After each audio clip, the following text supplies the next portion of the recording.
I'm Suzanne Rath. I am a health and leadership coach, high performance consultant, and a keynote speaker on the topic of endurance leadership. And I am here on the Online Prosperity Show for the second time.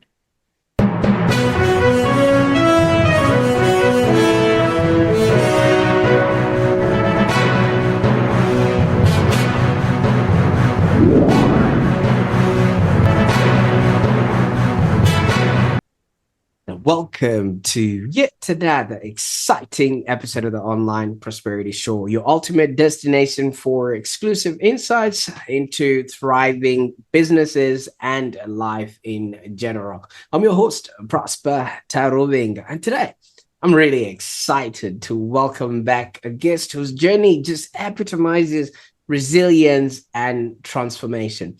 Now, Suzanne, welcome back to the show. Thanks, Prosper. Thanks for having me. Absolutely. I'm really excited about this because the last time we spoke, you were about to jump onto a trip to South America, and now you're reporting that you did just that. How did you go? Yeah, great. So we cycled coast of Chile to coast of Argentina, up and over the Andes. It was far harder than I thought. Even with all of the training, I had to really draw on all of the skills that I teach other people. But yeah, did it, and amazing.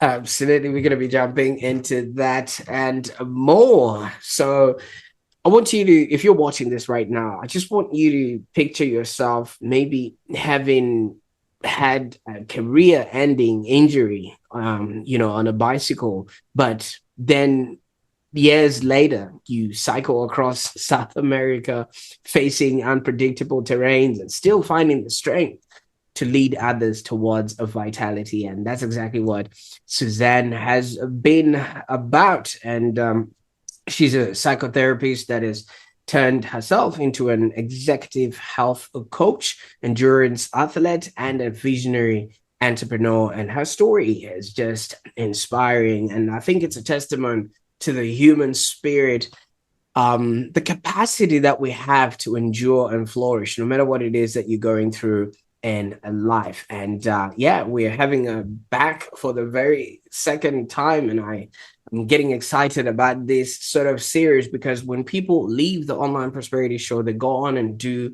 amazing things, and then they come back and report back to us what they've been up to. And it's things like this that really make this show great, and I'm hoping you're subscribed so that you do not miss out on episodes like this. So in this particular episode, we're going to dive into Suzanne's innovative programs, her recent adventures, and the profound lessons that she's gathered along the way. And I want you to expect a blend of humor, heartfelt stories, and also actionable insights that would leave you empowered and ready to take charge of your own journey. So Suzanne, I could go on and on, you know me, and talk about things I'm not even qualified to talk about. First of all, welcome back. I mean, the last time you shared your incredible journey from being, the psychotherapist to now an executive health coach. And I also encourage people to check out, because I'm going to be linking that episode below. But since then, as you said, you cycled through South America. First of all, what inspired this adventure, and what is it that you learned from it? So I guess, Prosper, I'm always looking at ways to elevate. Like, growth is one of my key values. My brother and I had done a trip with a group called Rat Race in Croatia a couple of years ago. And essentially, we were just looking at other trips that they did. And we saw this one that involved cycling across a continent. And we went, okay, how cool. Let's do that. Probably really underestimated the difficulty of some of the aspects really that we couldn't control. So day 2, we went up and over the Andes, but we didn't go up a normal bitumen road. We went up an 8-kilometer windy trail road on road bikes, got to the top and had horrendous crosswinds that nearly knocked me off the bike. 3,800 meters elevation. And then when we crossed over that and hit Argentina, we essentially rode for 7 days into a full-on headwind, which most cyclists will tell you is not the most pleasant. But Yeah, definitely an experience. And I think it's always good to, challenge ourselves to see what we actually can achieve in life, because we underestimate a lot of the time what we can do. And until we put ourselves out here to do hard things, we don't know what we're capable of.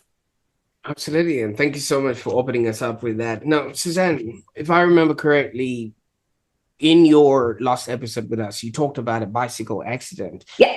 And yet you are continuing pushing boundaries to use the bicycle as your way to challenge yourself. Now, somebody else would have been sworn off getting back on the bike. Why is this very important to you to keep doing?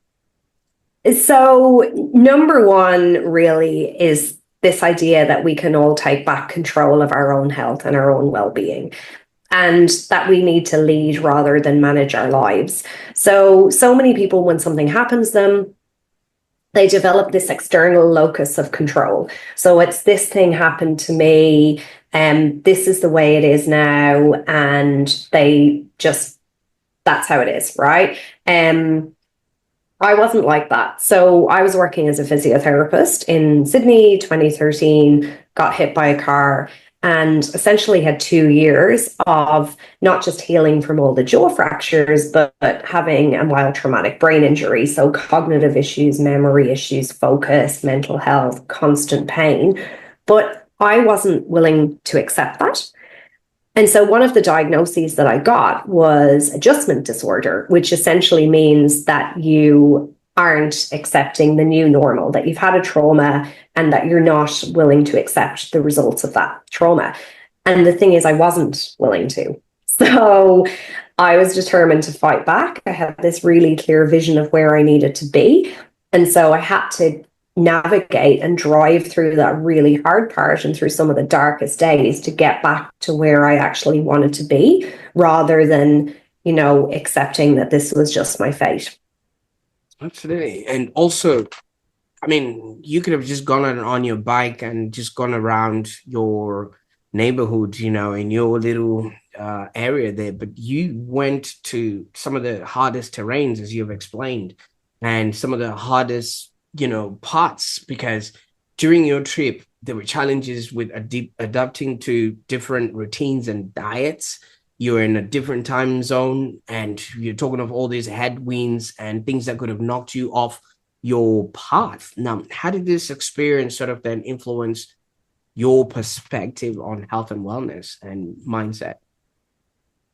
So it really gave me my core theme and my word that I want to empower other people with, which is that we can be unstoppable. But we can't be unstoppable in every single direction. And so the moment at which I realized that I can do anything, it wasn't actually the moment when we were at 3,800 meters at the top of the Andes on the border between Chile and Argentina. And it wasn't the day that we did the longest ride of the trip, which was 250 kilometers on the most intensely boring road into an insane headwind, where we essentially rode from sunrise to sunset. So that was a new experience for me.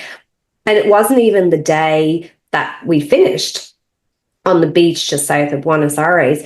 It was in the reflection piece afterwards. And so Adam Grant tells us that confidence doesn't come when we already know we can do the thing. It comes from doing the thing. Sometimes we need to just put ourselves out there and do it, but we need to adapt a whole formula and a way of being to do it. And so I go back to how I approached the training, how I cleared my diary so that cycle training became my number one priority, how I worked on my mindset, how I got through some of the boundaries. So, all the nutrition practice, all the recovery stuff I'd done beforehand, all of the things I did to mitigate the issues with nutrition and rest and going into the ride sick while we were in South America. And then while I was there, how I refocused and reset my goals. To be honest, I'm not an amazing cyclist at all. I don't even identify as a cyclist. I identify as a runner.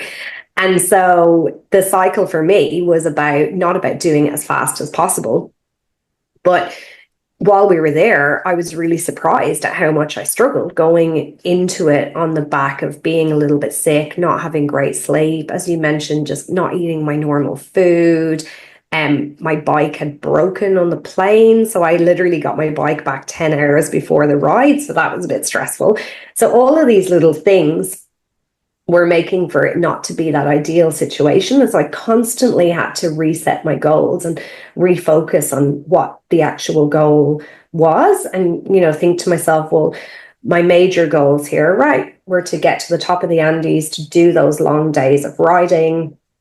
But there was other times that I had to get rid of some of the expectations that I'd set on myself around how fast we'd be going, or yeah, even down to the day that we had crossed the Andes. When we got into Argentina, I couldn't actually brake anymore because my hands were spasming so much. And so with 17 kilometers to go downhill, it was too dangerous for me to ride. At bitumen road, trucks screaming by at 100 k's an hour, no shoulders, sheer drop down one side. And so there was a whole resetting of my goals around that as well, going, well, actually, it's okay. Like, your number one goals were to get to the top of the Andes, to do the long days of riding, to get to the end, et cetera, et cetera. If you get in the car for this 17-kilometer section, that's not actually the end of the world. No, see, Suzanne, yesterday I took the rest of the day off. My nail broke and I just didn't know what to do with myself. And I was just sitting there, just nursing, the pain that was going through. Not exactly nails don't hurt, but just the emotional pain of not having to see my nail again. And it consumed my whole day. Now, listening to you and all the things that could have gone wrong that happened at that particular moment, how do you stop that niggling feeling or brain message or voice that just keeps telling you, you know what, just take the rest of the day off like I did yesterday? And I don't think it's only me. There's a lot of us that want comfort.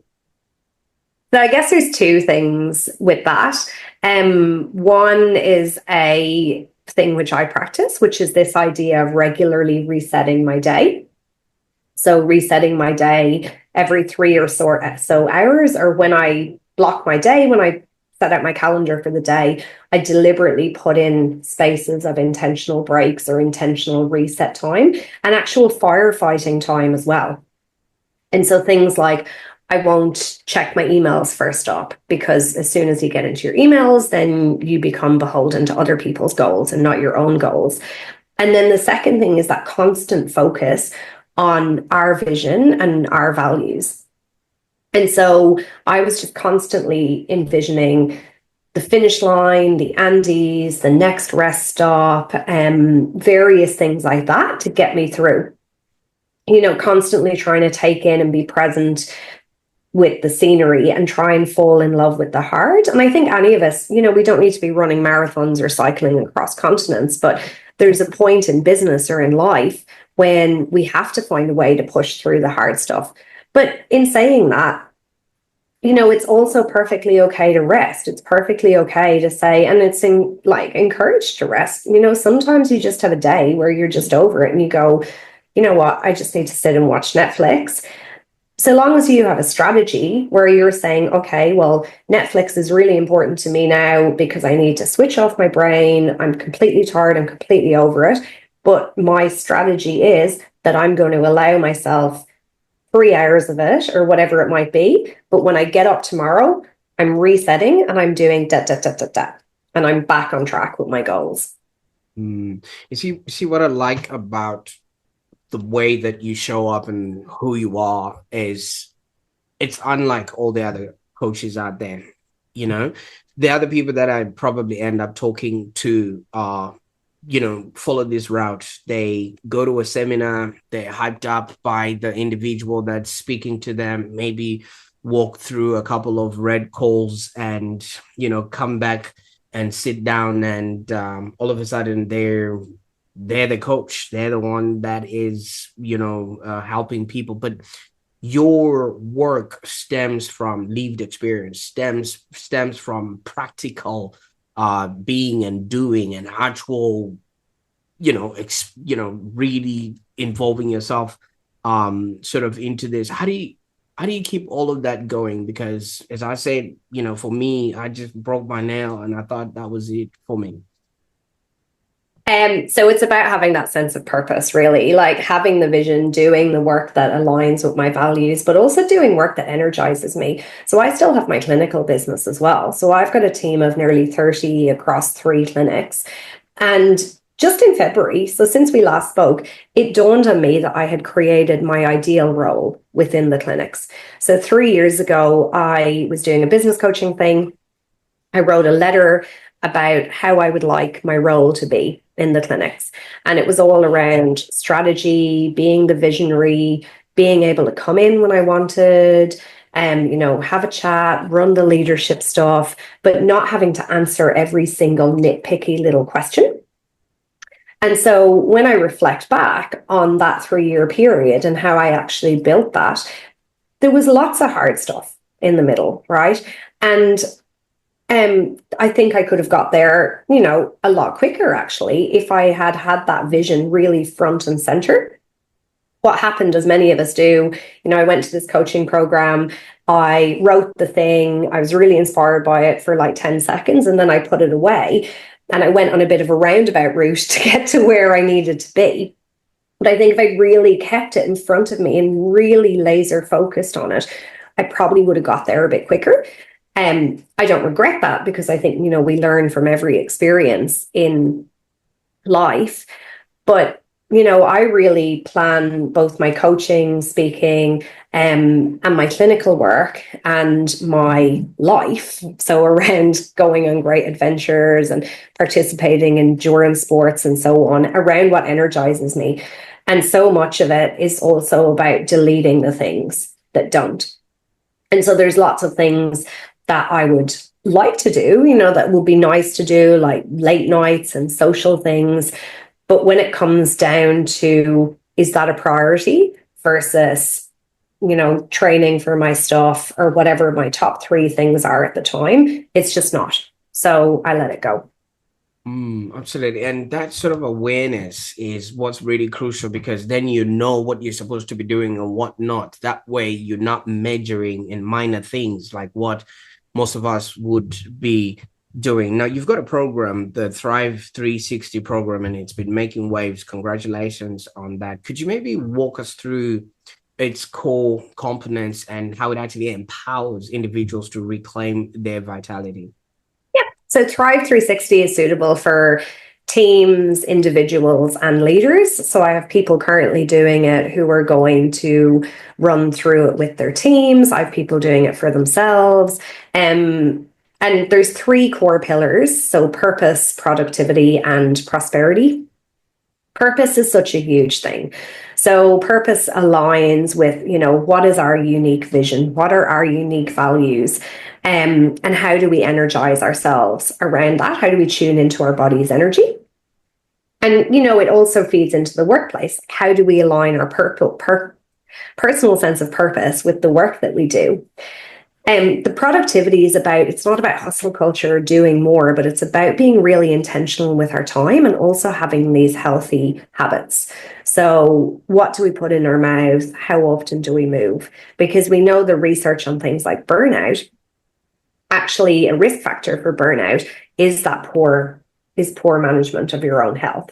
And then it's currently all coming together with prosperity. And so prosperity isn't just about what we earn, but it's about prosperity in life. So what is abundance? I'm a big fan of the book 10x is easier than 2x. I don't know if you've read it, but I'm a big fan of this idea of 10xing parts of your life, right? And so the thing is, we can't 10x every single part of our lives. So we need to be really, really strategic and then go, well, what does abundance mean to us? And where have I actually grown in my life? How can I appreciate that gain so that I can create more abundance in that area? So for me, I look at, where I was after I had the accident in Sydney, where, I was living check to paycheck, and then my wage was completely gone for 8 weeks. And, I could barely afford a coffee versus where I am now. I look at like being an employee versus being a business owner. All of those things are areas that I've 10x'd my life really, really strategically. And so I consistently focus on the gratitude, the gain, the sense of abundance from that. And so feeling that abundance is also about, how resilient are we? How resourceful are we? How adaptable are we to change? And how good are our boundaries? Because we need really strong boundaries to lead ourselves, to protect our health, and to actually focus on those areas that we want to 10x in. Absolutely. I mean, I like that you brought in that, 10x thing, because it's easier to get bigger things than to measure in and the minor things. And so many people aim low and hit. Whereas if you actually just aim high, you might miss, but at least it's way bigger than what you would have anticipated and things of that nature. Now, you did mention, obviously, during the time that you had the accident, you faced that. Obviously, that was traumatic in and of itself, and the brain injury in and of itself. You lost your income, you lost your way of life being for all that time and things of that nature, your paycheck, and you're leaving paycheck to paycheck. Now, how have these experiences from the personal lived experience now shaped your approach to coaching and leadership? Because some of the people that you might be coming through might not have the expertise or the know-how that you now have, but they're coming from a place where you probably were at the time that you were injured. These really frame my endurance leadership keynote and my endure formula. So my high performance consultancy and my coaching to achieve big things, because I really believe, Prosper, that like we've all run many marathons in our lives, and we might not literally have run a marathon. So there's the marathon of business ownership, right? Like we think if we found a business that our growth's just going to go up, up, up, up, up. And that's not really the case. We think the start's going to be hard and then it's kind of going to get exponentially easier. But that's not what happens, right? Like we constantly need to reset. We constantly need to come back to our vision. We constantly need to work out how to drive through the hard stuff and to build those tools like resilience and adaptability.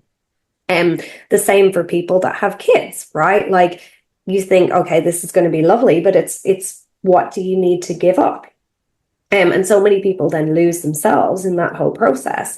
The same, it goes for recovering from an illness or an injury. We can either choose to, as I mentioned, have that external locus of control and put the power into someone else's hands, or we can choose self-leadership. And what can we do? Like, how do we navigate to recovery? How do we drive through the hard stuff? And how do we consistently stick to that vision?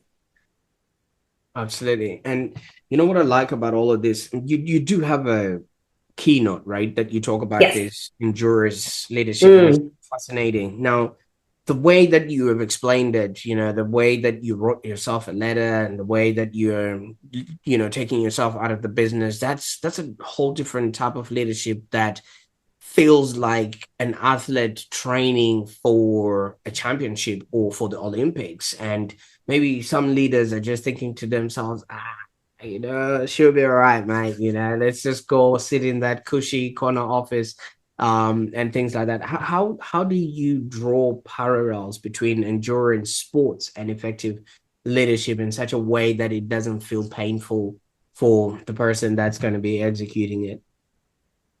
It's really about the getting to know ourselves and, having a big vision and big goals. So as you mentioned, you shoot for the moon. If you hit the stars, right, you've hit the stars, right? But so many of us in our lives are just reacting to things day to day to day. And it's really difficult to feel satisfied or fulfilled with your working day if it's been completely dictated by other people, if you spend your time just doing twiddly tasks and you don't feel like you're actually leading, you don't feel like you're making that progress and you can't connect to that progress. We know, for example, that things like workplace satisfaction, retention, all of these things improve when people feel connected to this higher sense of purpose. So if you can reflect on your workday and you think, actually, I've really made some solid progress towards that one big goal today, for me, that's far more fulfilling than going, great, my inbox is at zero, right? Or like I've spent the whole day fighting fires.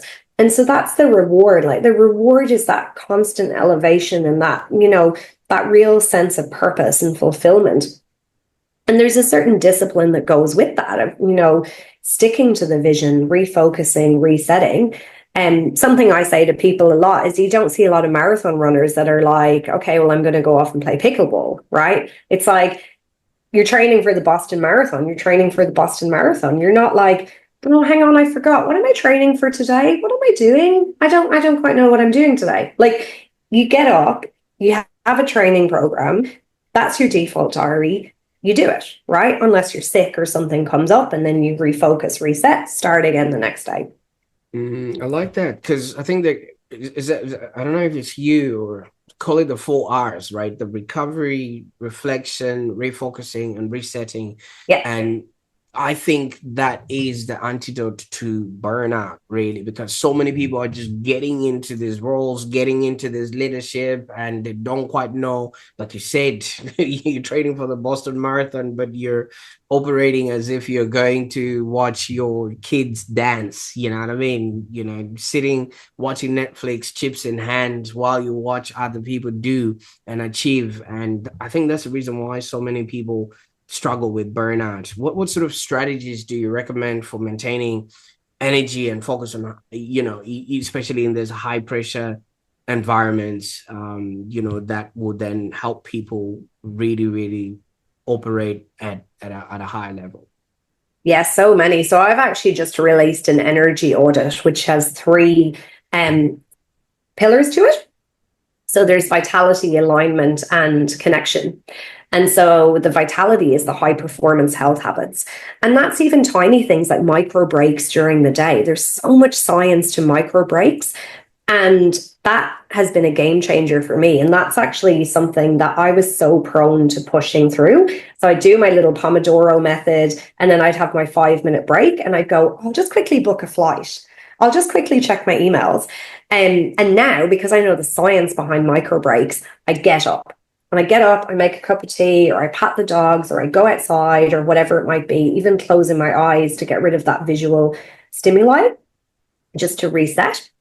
Health habits like getting enough sleep. What do we put into our body? Am I moving enough? Things like your ice baths and sauna, because we're so accustomed to being comfortable in society that it's actually detrimental to us. And then you have the alignment. So the alignment is, how aligned are you in work and in life with your vision and your values? And part of that comes into genius work as well. And that's something that was a game changer for me, was getting to know the type of work that I really want to do and striving towards doing that 80% of the time, as opposed to the comfort of the work that I know I can do, but really isn't energizing me. And I think a lot of us as leaders or business owners, there's a bit of an ego drive to being the one to know everything. Or there's also this misconception that to be a good leader, you have to be stepping in to fix everything, or you have to be the one who knows everything. But if that's not energizing to you, you're not actually showing up as your best self. And I know I certainly wasn't when I was constantly the fixer, constantly the bottleneck, and being asked the questions about everything. And then there is the connection piece. Because connection to others, connection to purpose, connection to our lives is so important for our mental health and our longevity. There's a reason why Gallup asks if you have a best friend in the workplace. But it's one of the core pillars of resilience as well, is that ability to connect with other people. So that's really, really important for energy. And, the type of connections that we have, how energizing are they to us? Like, how are we spending our work life? How are we spending our time outside of work? Absolutely. And obviously with all this, you've got it all figured out, and partnered with other entrepreneurs, and you've got an upcoming retreat, the Renaissancein Rome. And I think it does promise a lot of transformation. Tell us, what is this all about, and what can people expect, at this retreat? I don't know that I'd say that I've got it all figured out. And actually, one of the things I'm really excited about in Rome is that collective brains trust. I know that any programs I've done in as a either when I've coached other people or when I've been coached, there's probably equally as much learning within the room as there is from the coach themselves. And so I'm really looking forward to the conversations with other women and so on it. But essentially, it's myself and Angela Cedri.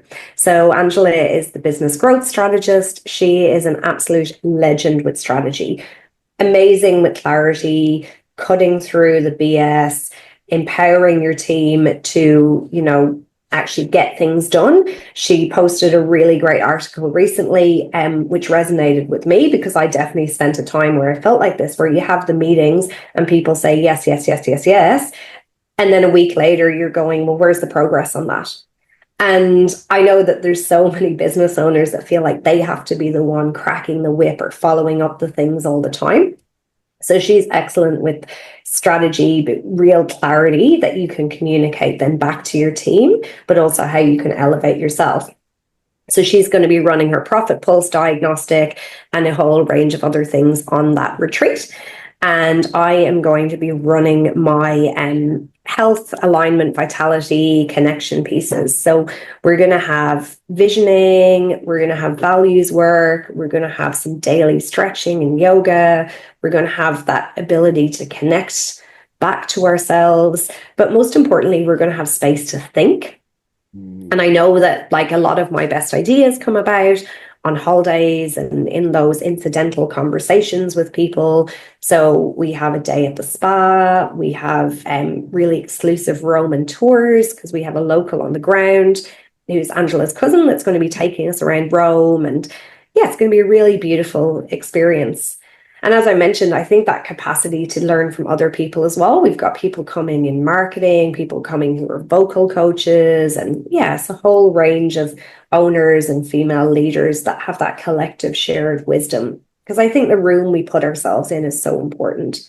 Oh, absolutely. And one thing I like about what you guys are doing is obviously when you extrapolate yourself from the environment that, you always work in, something changes. You are in that place, and by definition, a rookie. First of all, you're in a space where you don't understand the language, you don't know the terrain, so your brain is on high alert to learn, to collaborate, and you can see things that you haven't been able to see had you just been going through your everyday motions. So that's pretty amazing. And one thing that I respect about all of this is you've collaborated with Angela Cedri, and I think she's the one that introduced us.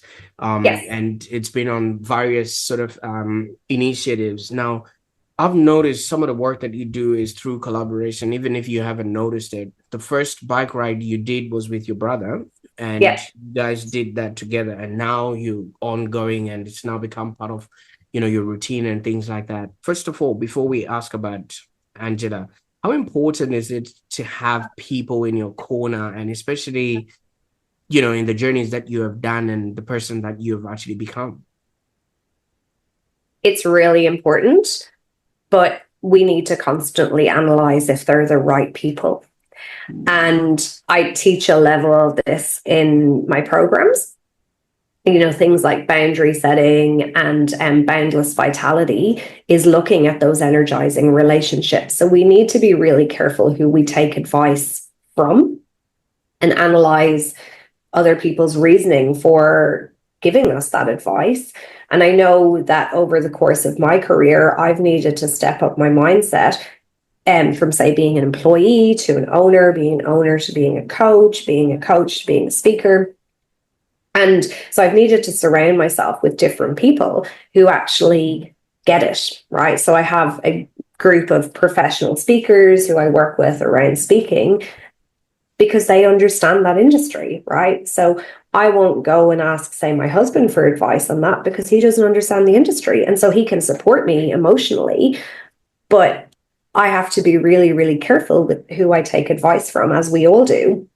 And I think sometimes our families and friends can be really well-meaning, but they can have a reason, whether they care to admit it or not, to maybe not want us to grow too far because we're going to be traveling too much, or it takes away our time with them, or it intimidates them, or whatever the case might be. So yeah, assessing our room, the room that we're in, and looking to change that if we need to is really, really important. And it's something we're not always comfortable with. Like, it's a hard thing to do.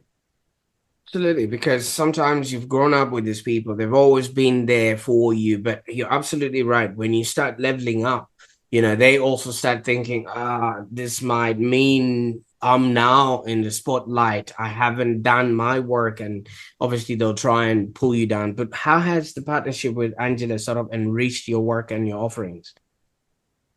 So Angela's connected me to some really amazing people. And, more importantly, it's having somebody who believes in you. And as I mentioned, she's really great with clarity and seeing the steps you need to take.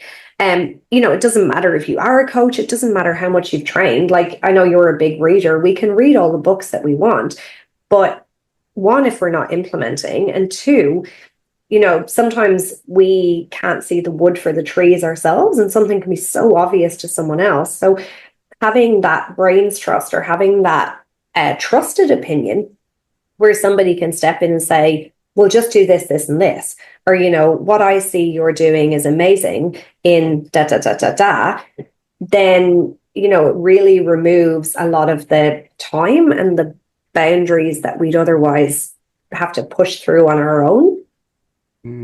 Absolutely. And you're absolutely right. Fish do not see the water that they swim in, and neither, do people see the air that they breathe. And some people just keep going around in circles and expecting a whole different outcome, whereas it's the people, the environments, and things that will actually make us be, do, and have a happier existence. But maybe, I don't know about you, but do you come across any skepticism, about the sort of way that you work, the way you show up in the world, or maybe just about wellness programs in and of themselves, because people relegate that to the fluff side of things? And do you find leaders that just think this might not work for us? What would you say to people like that?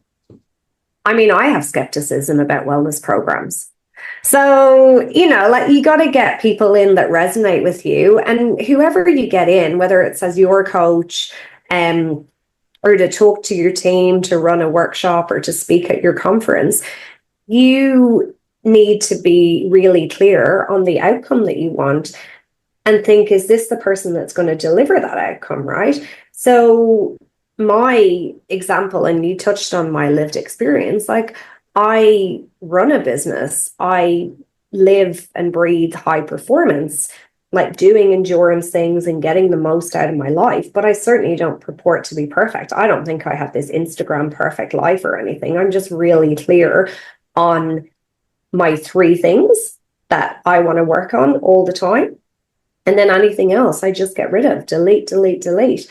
But I'm a huge supporter of business owners and leaders being able to get the most out of their lives, and, us encouraging accountability, appreciation, and action taking. Like, I just want more people to do stuff with their lives, whatever that is, like tune into themselves, do more things, instead of, having that locus of control externally. And so I see a lot of people approach things from the point of view of well-being. Well, if we give people more stuff, then they'll be happy. No, they won't. That's not what any of the research says.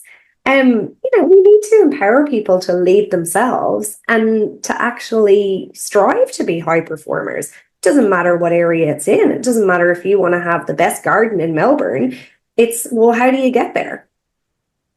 Absolutely. And for those that are watching and listening, if you've ever felt like maybe you're running on empty despite achieving professional success, I want you to share your experience in the comments below. And I think Suzanne's insights might just be that catalyst that you need to reignite your passion and energy. And she will be checking in once in a while to see, if she can help you with your questions there.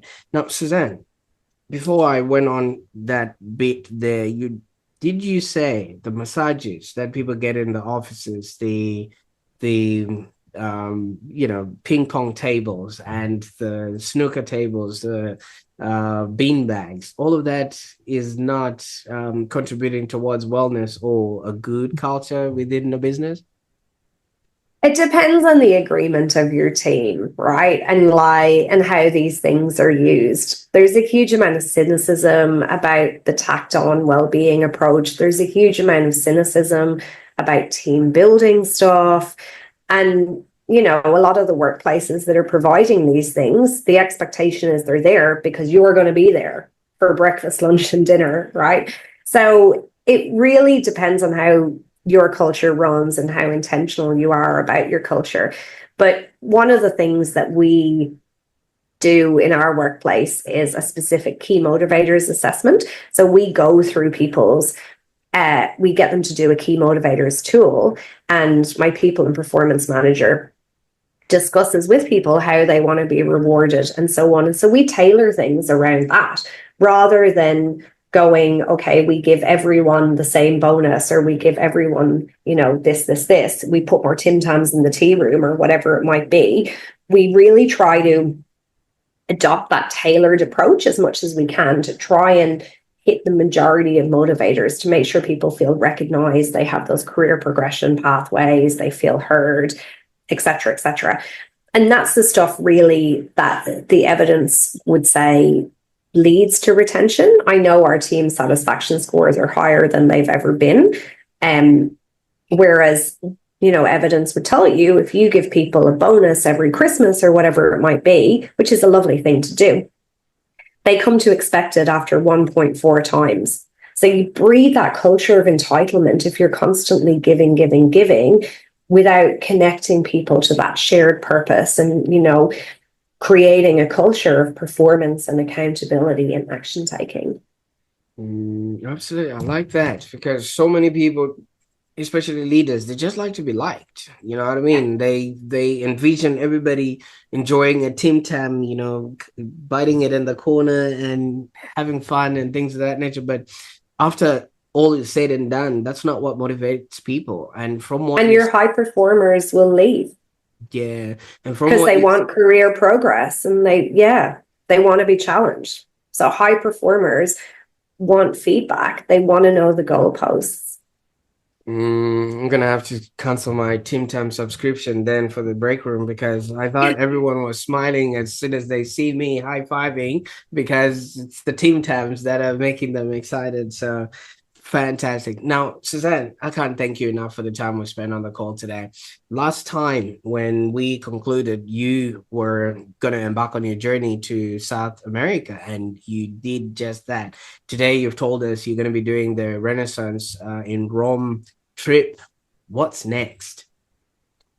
I'm doing a full Ironman in about 10 days' time in Port Macquarie. And, this is a challenge to myself, because the challenge is to set a big goal.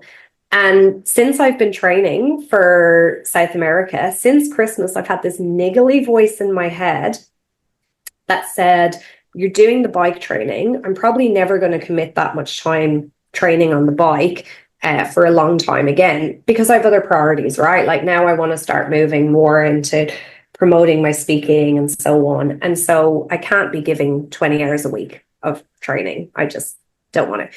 And so because I built that bike training, I had this niggly voice in my head. When you cross the Ironman finish line, Pete Murray or whoever is announcing at the time will say, Suzanne Rath, you are an Ironman. And I went, you know what? This is my best time to do it. And so part of the challenge became, I spoke to my coach when I came back from South America, and I said, well, I know I can do the run. I know I can do the cycle. And will I be able to do the swim in 12 weeks? And so we're 10 and a half weeks into the swim training, and I'm sick of swim training because I don't like it. But it's about the goal. You know, the goal was to do the experience, and so I kept that vision and the vision of the finish line. I look at pictures of Port Macquarie, I look at the course, and so that's what I visualize consistently when I'm bored, swimming lap upon lap upon lap. Yeah, so it's applying my own Endure formula essentially. Absolutely. Well, good luck to that. And that gives us yet another episode to talk about, because we'll be talking about how you went through that and everything along the line.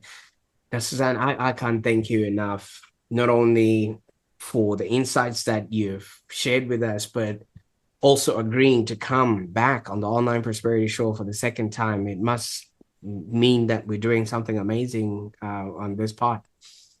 Yeah, always lovely to chat. Great stuff. I think your journey is just a powerful reminder that with the right mindset and the tools, we can actually overcome any obstacle. And for those that are watching right now, if today's episode resonated with you, consider exploring Suzanne's program at suzannerath.com.au. I will be putting all those links in the show notes below. And don't forget to check out her upcoming Renaissancein Rome retreat for that transformative experience for those that are interested in, you know, that grand immersion, you know, while they're transforming. And I want you to stay tuned to our next episode, where we're going to be discussing innovative ideas to enhance your happiness and well-being. Now, there's one thing that came up in this particular call today, and it's all about setting goals, setting a date, and actually going out and executing it. I don't know if you noticed that trend. Suzanne set a date for the cycling in South America, and she executed on that. And she also now set a date for the Ironman, and there's a date for the Renaissance retreat. If you set a date for you to achieve anything, you will actually you know, achieve it, because so many times we leave things up in the air. We don't set a specific date for us to actually do it. So don't miss out on, you know, innovative ideas that could actually enhance your health, happiness, and well-being. Subscribe to the Online Prosperity Show. And yeah, hopefully we catch you again when we speak to Suzanne about her Ironman experience. Until next time, bye for now.